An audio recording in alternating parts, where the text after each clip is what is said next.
8 card Antyodaya card ಇರ್ತದೆ, 6 card APL ಇರ್ತದೆ. APL ಕಾರ್ಡ್ಗೆ ಈ ಮಧ್ಯೆ ಪಡಿತರ ವಿತರಣೆ ಆಗ್ತಾ ಇಲ್ಲ, ಸರ್ಕಾರದಿಂದ ಯಾವುದೇ ಪಡಿತರ ವಿತರಣೆ ಆಗ್ತಾ ಇಲ್ಲ. ಪಡಿತರ ವಿತರಣೆ ಆದರೆ ಏನೋ APL ಕಾರ್ಡ್ಗೆ 10 kg ಅಕ್ಕಿ ಕೊಡ್ತಾರೆ, 10 kgಗೆ ಎಷ್ಟು ಬೆಲೆ ಅಂತ ನಿಗದಿ ಮಾಡ್ತಾರೆ, ಸರ್ಕಾರದಿಂದ ಅಷ್ಟು ಬೆಲೆ ತಗೊಂಡು ನಾವು 10 kg ಕೊಡ್ತೀವಿ, ಪಡಿತರ ವಿತರಣೆ ಮಾಡ್ತೀವಿ. ಜಾಸ್ತಿ ಆದರೆ 35 kg ಅಕ್ಕಿ 5 kg ಅಕ್ಕಿ ಆ್ಯಡ್ ಆಗ್ತಾ ಹೋಗುತ್ತೆ. ಹಾಗೆ ನಮ್ಮ ಇದರಲ್ಲಿ NFSAದಲ್ಲಿ ಬಂದುಬಿಟ್ರೆ ಏನದು ಸೆಂಟ್ರಲ್ ಕಾರ್ಡ್ಗಳಿಗೆ 3 kg ರಾಗಿ 2 kg ಅಕ್ಕಿ ಕೊಡ್ತಾ ಇದ್ದೀವಿ.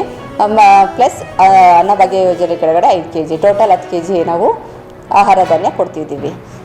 ಇವಾಗ ನಮಗೆ ಏನದು ಸೆಂಟ್ರಲ್ ಕಾರ್ಡ್ಗಳಿಗೆ ಮಾತ್ರನೇ ಇದು, ಸ್ಟೇಟ್ ಕಾರ್ಡ್ಗಳಿಗೆ ನಾವು 5 kg ಅಕ್ಕಿ 5 kg ಅಕ್ಕಿ ಟೋಟಲ್ 10 kg ಅಕ್ಕಿ ಕೊಡ್ತಿದ್ದೀವಿ.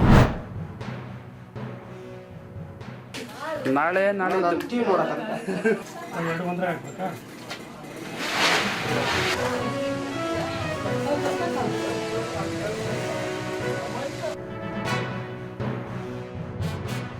ನಮ್ಮ ಯಜಮಾನ ಹೆಸರು ಚಿಕ್ಕಮನ್ ಚಾಮ್ ಅಂತ. ನಮ್ಮದು ಎಷ್ಟು 7 kg ಅಕ್ಕಿ 3 kg ರಾಗಿ ಒಬ್ಬೊಬ್ರಕ ಇಬ್ಬರಕ 14. ದುಡ್ಡು ಕೊಡೋವಾಗ ನಮ್ಗೆ ಬಾಧೆ ಇತ್ತು, ತಗೊಂಬರೋಕ್ಕೋ ಹೋಗೋಕ್ಕೋ ಬಾಧೆ ಇತ್ತು.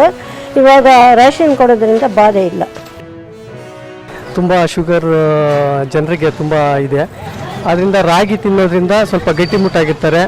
ಕೆಲವ್ರಿಗೆ ಜಮೀನುಗಳಿರೋದಿಲ್ಲ, ಹಂಗಾಗಿ ಅವ್ರಿಗೆ ರಾಗಿ ಬೆಳ್ಕೊಳಕ್ಕೆ ಆಗೋದಿಲ್ಲ. ಕೆಲವರು ವಯಸ್ಸಾಗಿರೋರು ಇರ್ತಾರೆ, ಅವರೆಲ್ಲ ಮುದ್ದೆನೇ ತಿನ್ನಬೇಕಾಗುತ್ತೆ. ಹಾಗಾಗಿ ಸರ್ಕಾರ ಕೈಗೊಂಡಿರೋ ಈ ಗರೀಬಿ ಹಠಾವೋ ಯೋಜನೆ ತುಂಬ ಉಪಯುಕ್ತವಾಗಿದೆ. ಇದನ್ನೇ ಮುಂದುವರಿಸ್ಬೇಕಂತೇಳಿ ನಮ್ಮ ಅಭಿಪ್ರಾಯ.